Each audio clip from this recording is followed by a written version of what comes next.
Hey there, Retro Road Mappers.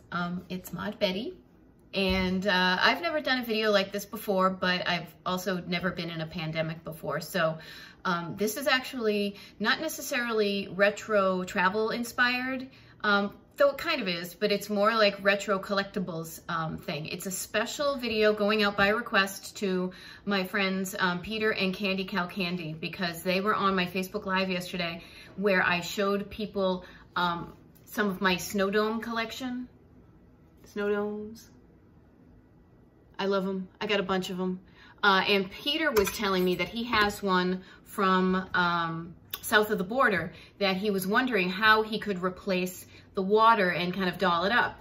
Now, I'm not an expert, so don't sue me if this goes wrong, but I thought it might be helpful to show you what I do when I try to doll up my Snowdomes, because I have a wicked lot of them, and I want to keep them in good shape. I also have one from south of the border myself. So there's mine with the little Pedros. You can see it. So anyhow, this is going to be a little tutorial about the Mod Betty method for dolling up your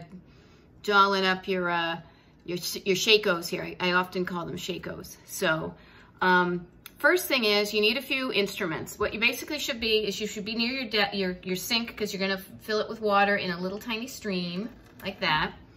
Then some other random things, depending upon what is going to work best. A little like butter spreader kind of knife type thing, nothing too sharp. Maybe some tweezers, and then a handy dandy swab. Okay, so I'm gonna get myself out of the camera range here and basically talk through it so you can see what I'm doing. Okay, here I go. So the hardest part of this entire thing is to get the little stopper out of here. Sometimes they're made out of rubber, sometimes they're just plastic, but each one of them is individual. It's its own little unique thing. So you may be able to pop it off easily and then you're all set, or you may try to get it out and it's just, it's not working. Oh my God, I should probably have this up higher. Let me see if I can do that. Sorry, people.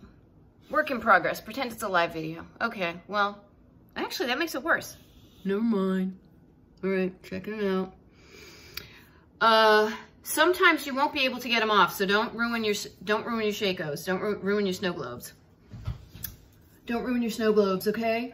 You can see in this one, I think, if it focuses correctly, this is one I tried to get out and I couldn't, and I ended up jamming up the bottom of it, and so that's why this one from Bermuda, it's just evaporating, but it's still cute, so I keep it in the collection.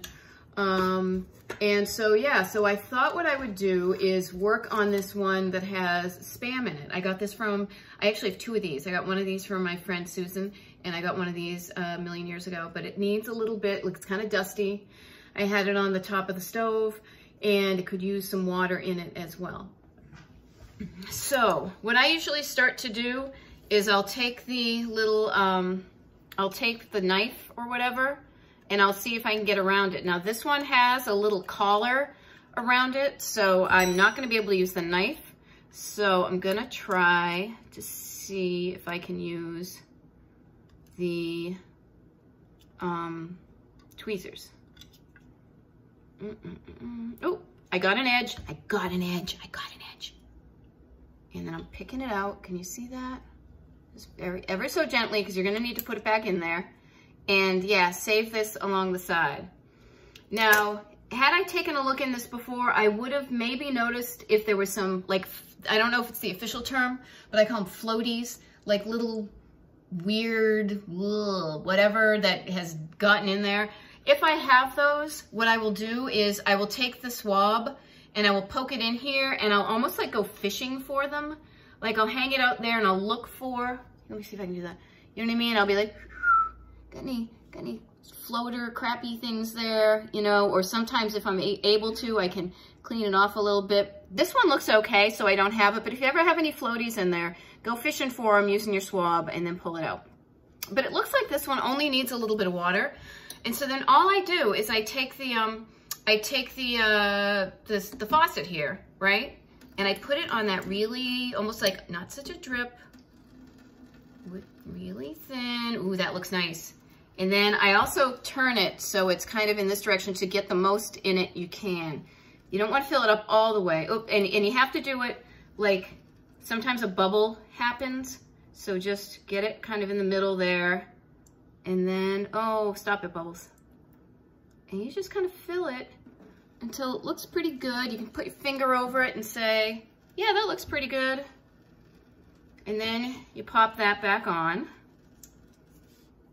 And yeah, it looks pretty nice inside. And then you want to get the schmutz off of it. That's the official term. So you want to clean it up a little bit, maybe get a soft cloth. I got a soft cloth here. Dry it off with a soft cloth. And voila. Much nicer. So there you go. So there's that. Leave it to dry. You can do your whole bunch. Another one, since this, oh, it's almost 6 minutes, but real quick, if you have any like these, just so you know, and check me out, I put the date. I don't know if it's backwards or not, but today, that's today's date. So this one actually, ooh, this is another one of from south of the border I have, and I definitely see some floaties on below Pedro. But with this base, all you need to do is you twist it, right? And it comes off, and it's a literal like globe. And then it has the same type of thing right there. So I'm gonna use that same method, little knife action, see if that works. You don't wanna ruin the little plug. I know I should have some sort of time-lapse thing, but oh, check it out. I already got it out there. And then let's see if I can, well, this might be, I might not be able to get any floaties because there's like a little thing right there, like a little base, but I tried. But that's how you open up one of these types. Plug it up again. I guess I could put a little water in it. Boom. Okay, that looks good. Feels kind of sticky though, so I'm gonna clean it up a little bit. Do this. You don't have to get fancy with any soaps or anything. You could use soap and no problem, but literally just the water and a nice soft cloth. I could probably doll up the base a little bit, but I bet this is gonna be kind of boring at some point for some people. Then you just slide it back on and voila. So this is Maud Betty's unofficial official way to doll up your snow domes, and I highly recommend it for a time when you've got nothing to do, and it'll be awesome, it's great, and you're gonna love it. So Peter and Candi, that's for you, and for anybody else who has a snow dome collection, maybe you have some tips, put them in the comments below, and